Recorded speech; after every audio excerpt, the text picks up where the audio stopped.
Hi, this is Tim from Tigret Astronomy, and Adventures in Astronomy continues with how to debug an ASCOM LocalServer.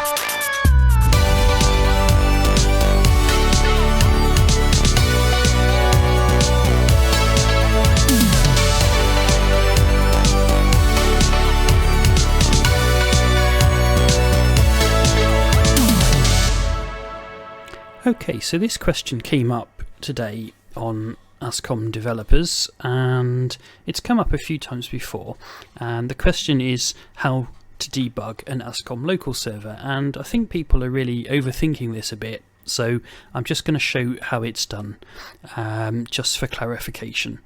And okay, so I've got my Dome driver project open here, and I'm just going to set, this is the constructor, I'm just going to set a breakpoint in the constructor right there. Okay, now notice that my local server project here is slightly bold, which means it's the startup project. Okay, so that's the thing that's going to run when I click the start button here. Okay, so that builds and debugs the solution, and the thing that gets loaded is the startup project. So okay, the debugger has loaded, and there's the assemblies paging in, and okie doke, we've got logging coming out.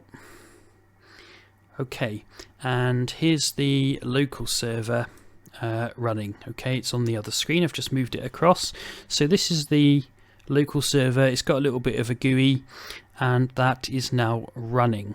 Okay, the driver hasn't loaded yet, nothing's loaded the driver, but the important thing to realize about drivers and local servers is that all of the code you wrote runs in the local server process, not in the application process. Okay, so it's always the local server you want to debug. Now, when an application loads your driver, what actually happens is the driver gets a dynamically created proxy object of your driver, and because the local server runs in a separate process, there's no way to make a direct call across processes, so the proxy object is wired up to the COM runtime system, and that uses inter-process communications mechanisms that are embedded in the bowels of COM to actually marshal requests across the processes, but it's not a direct call. So that little proxy object that gets created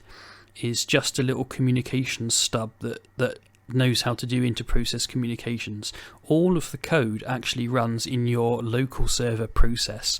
So what we can do now then, in order to load our driver, you would just do that normally, and I'm going to use Poth to do that, plain old telescope hub, if I can find it. Where is it? Poth scope dome hub. Here we go. And when that loads up, I will bring that across onto the screen next to the driver, and then we can I'm not sure what dome I've got chosen here, so okay, we've got choose dome and next dome control system. Okay, so that's correct. So we can cancel that, and then we can connect the dome, at which point we should hit our breakpoint, which was in our dome driver constructor.